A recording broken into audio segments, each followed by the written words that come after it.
and the accelerator. Take through to the brake, the clutch. And it's manual. Then the gear, yeah. It's manual. Yeah. Good one. What's your name? Let me know what's your name. Let's start from there. My name is Engineer Williams. Okay. Just Engineer Williams. Williams, Ekang. Where you're from Cross River State. You're based here. I'm from Cross River State, from Yako local government in Korea. How long have you been here? Have you been here all your life? I have, Virtually all your life? no, I have traveled to Lagos to go and also like, Okay. and I've gone to some of the places. Okay. So I'm trying to understand where these ideas came from. How you came about these inventions. Okay. What I can from what I see here, this is a vehicle. You've moved it. It's a driverless vehicle. Yes. I do not know if you have you given this a name. I've not given it a name because I'm not done. Once I'm done, I will not name. Okay. Is this the first of your inventions? This is not the first of my invention. I have invented one before 2008. Okay. Something exactly like this. Yes, there's a man who God used to pick me up from the street. His name is a professor. He was a doctor as of then. The man is a honorable professor, Michael Lockham, from the University of Calabar, the previous Vice Chancellor DVC. Administrative. Yes. Yes, Okay. so he was the one who picked me from the village 2008 for the first one, which he was the chairman of the talent hunt by then. But I think maybe later you. Okay, so you were discovered in a talent hunt. Yes, I was discovered in a talent hunt. You went there with your invention, yes. and he saw it and liked it. I did not even. I came here in. I don't know. Someone gave him my number. He called me. I was walking somewhere that I should come. Okay. That I told him that I invented a car. Okay. So let's go to the village and bring you. Okay, fine. Let's focus on your inventions now. How did you come about putting this together? How did you come about coupling all of these to get to the point where it can move? I'm curious. What materials did you use? How did you find the materials? Yeah, I got these materials from the scrap. I discovered that the Nigerian government have banned Okada. So they are arresting Okada, carrying the machines, scrapping it out to the government. I mean to other countries. So I have to come up with this to use a machine engine, to convert the machine engine to a car, a manual car. So you made this from scrap. Yes. What motivated you to start doing this? How did you even know that you could put this and this together to come up with something? How did you start? I just want to make the ones who feel they are poor to feel to know that I made this to be affordable. I build this for the rural areas. Our farm women, our mothers will be using. I just invent this. I came up with this idea because I want to see how we can fight about the poverty. It's a machine engine. I converted it to 4 tires, and this is fuel and gas, petrol and gas. Okay. So what the fuel and gas consume? Okay, you can use gas. You can switch to gas. You can switch to fuel. Oh wow, interesting. Yes. So what's the consumption like? The consumption is very low. I drove 3 liters of fuel from Ikom 4 Corner down to Calabar. Wow. And the fuel was still remaining. 3 liters from all the way from Ikom down to Calabar. Yes, to Calabar, yeah. Okay, so this is fit for the road. You have been using it to drive. You have gone to different local government areas and back. Yes, I have. So you've traveled out of the state with it and you have come back. Yes, I have traveled out and come back because I have to drive it on skeleton to test it. To test the frame. Okay. Skeleton, because I know people may be saying I've not finished this project. I'm not finished. I have to drive it and balance the chassis before complete. Okay. So do you have anyone? You said you want something for rural women. Is there anyone there now, or you're working on it for them? I am working seriously and also praying that God should bring vision people that really see, that has the foresight to really see what I'm doing, so we can mass produce this. Okay. How long did it take you to come up with all of this? Like the first one, it took me 7 years because I was still discovering things. Then this is the second one. This one is not up to 2 months. It didn't take you 2 months to put up this? Yes, just a month and 1 week. and you came up with all of this. Yes. So it means that you can actually decide to, you can mass produce if need be. Yes, that is what I'm saying. If need be, I can mass produce even 2,000 pieces. Wow. Do you work alone, or you have people working with you and all that? Are you doing this all by yourself? I work alone because I don't have that man power to really bring in people. Like most of all these things, I don't have complete equipment to work. It's just a welding machine and hammer with saw. Okay, and this is a driverless vehicle, so we can come down from this vehicle now and it just moves on its own. Yes. So how far can you control it? I can control it up to even if it's one pole away from where it is. So you can sit here and control it. One pole away, yes. One pole away. I can stand one side and remote it to move by itself. Then, and there's also a possibility that you can just sit in it and decide not to drive, like use the steering and all, yes, and just the keep, car will move on it. Control it, and it gets to where it's going. And it has all a that. sensor. This is the sensor that is controlling that. This is a sensor box, and this is the remote. Through this remote control, you can control the car, and it's very powerful. It carries like 10 bags of cement. Okay, I see the carriage area here. I did this. This is the back seat where the passenger, in case of transportation, they can carry. Then I'm just believing God for the upholstery, so we can.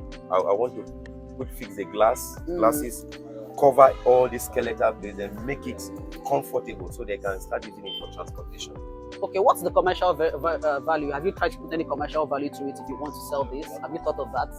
Yes, I just want, after finishing, then I will do that. But I have driven it to the University of Calabar, where I work.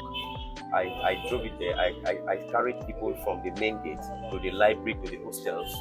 Wow.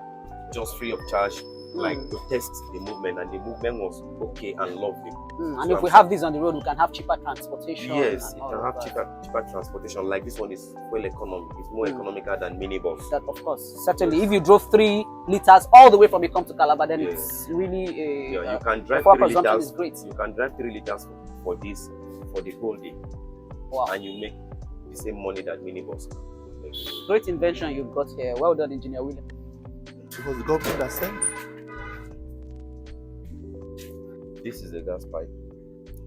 This car so uses, you can use gas? Yes. This car uses gas and fuel. 3 liters from Ikom to Calabar. Yes. This is the gas pipe. This tank. You go buy is marketed you go buy. You understand?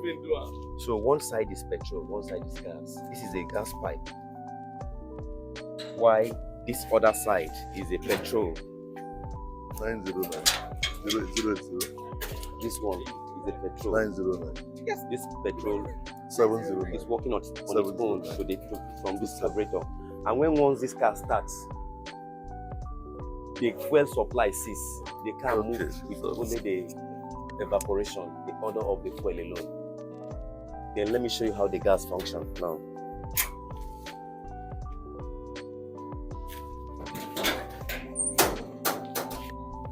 This gas pipe is just like 2 kilo. I connected it here. This engine, this very pipe that you see, this engine uses water, but I convert that link of water to gas. Then I now channel this gas straight to the plug head where the fire is packing. That is how the gas cracked the engine.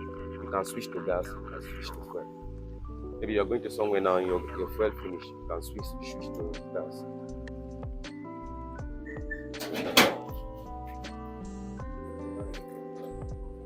So Professor Okom is the former DVC, University of Calabar, DVC Administration, University of Calabar, that discovered Engineer Williams. And he seems to be the first passenger in this vehicle. How are you doing, sir? How does it feel being a passenger in this vehicle of the talents that you discovered? It feels surreal. I can imagine. Quite fulfilling. Yeah. I know that feeling. And what made you believe in him? What did you see that made you think, okay, this was a good pick, is a good talent, and we need to work on him or build something out of him? Yes, I'd been doing talent hunt activities of my own with my NGO, Life Resources Network. And then eventually, when my friend, Commissioner Obetin, became the commissioner of his blessed memory, okay, ASIM, became the commissioner for youth. So he thought that we could escalate my activities, my NGO's activities. So that's how he created the Talent Hunt Committee, because it was the Talent Hunt Committee and made me chairman. What year was this? 2008. And that was when you discovered him. So, in the course of my work, some people who knew what I was doing, right, told me about him. We discovered a lot of other people. Young men that did other things. A young man that did the telephones and things of a lot of stuff that we discovered. The guy that did the satellite dish using local materials. Wow. Right, yes, satellite dish. And all of these talents are here in Cross They are River in State. Cross River State, right under our noses. So his auntie, was that her name? Pastor Rose. Pastor Rose told me about him because Pastor Rose and I and her husband had a relationship. We're doing something together. So I decided to give it a shot. So with the little money I was given, I got a tipper. We went to Ikori, got a tipper, and then brought the keke napep, which he did. This is not his first work. He had the keke napep, right? So we displayed it at the Ministry of Youth, and then eventually the Technology Incubation Center got interested in that, provided a little money, we put a roof to it, and the plan was to take it to showcase the national technology fair, which the president used to watch. But at that moment, the president was sick, right? So they couldn't do it, and it was postponed. Then one thing led to another. That's how that would happen. So then later, he decided to now build a car, and this is how he came up with this project. So I'm just doing my little it's my life to work with youth and find out young people who are doing one thing or the other. As I speak with you, there's a young guy who is on scholarship to go to the US to play basketball. We discovered him on the street. So I'm sorry to go into that, but those are the kind of things we do. So I'm just doing my own little to see how this can get into the public domain and see what we can do to help Africa. Okay, so it's 2023, fast forward years after, and of course, Engineer Williams is obviously a national treasure. Amen. If not international. Oh wow, yes, a treasure, of course. What can we do? What do you think? What do you think should be done now so that this talent doesn't just remain here? He has a really interesting invention here, something for fuel consumption at a time when Nigerians are screaming about, cost of living, hiking fuel prices and all of that. This is certainly a good invention, and I'm wondering what you think can be done to ensure that this really gets out there. We are on the right track. We're doing the needful, like this interview, because of course it's going to really go out, and then the other people are showing interest. So, and then I'm also doing my own bit. You are doing your own bit, and then the other people are doing their own bit, right? And it's going out. My fear is that this thing is going to be hijacked. It should not be hijacked. Why do you think it will be?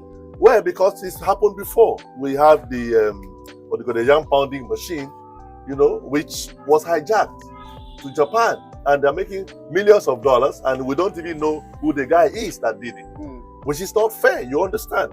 So if we don't take time, this might go, but we pray against it in the name of Jesus Christ. I've spoken with somebody in the UK, a Nigerian. And I'm speaking with another Nigerian from Paris, and they're all interested. And they're saying, what do we do? Because this thing should not be left to die. I wish I had the resources. So that's all we're doing. We're just appealing to the public that God should direct this information to someone out there who is interested in things like this and invest resources, and let's do something that is totally made in Nigeria. Made in Calabar. Made in Cross River State. Because this is a car that you saw it can move with the remote. It can start with the remote. It can move on its own without a driver, just through the remote. And these are things that Chinese people do, and then we start saying that white people are wizards. I don't believe that any white man is better than any black person. It's just because we need to put our house in order, and then look inwards and become proactive about what we have. It's a really great invention. Yeah, so let someone out there, the government, gets all the necessary in Japan, support. Masaru Ibuka and Akoi Morita, it was the government that gave them support. That's how we have Sony Corporation today that are leading leading lights in electronics all over the world. So you think that government support to go a long way to ensure that this is sustained? Through a kind of PPP stuff. By the time we do the fabrication, create an assembly line, and we produce these things that and you think that this is a waste to wealth product? Well, from waste, you know, or something waste. You probably maybe call scrap. We can melt scrap. He has the technology, the know-how to melt the scrap. He calls it the blast furnace. Blast furnace. Once you have the blast furnace, we can all these scraps that we are just giving out free, throwing away, and we use them. They can melt them, produce the metal, so we don't even have any problem. If we can use, if the ones in Crossfire are not enough, we can get scrap from all over the country, right? And so the industry can really move on without uninterruptedly, right? Yeah. So we don't have any. They know how it's here.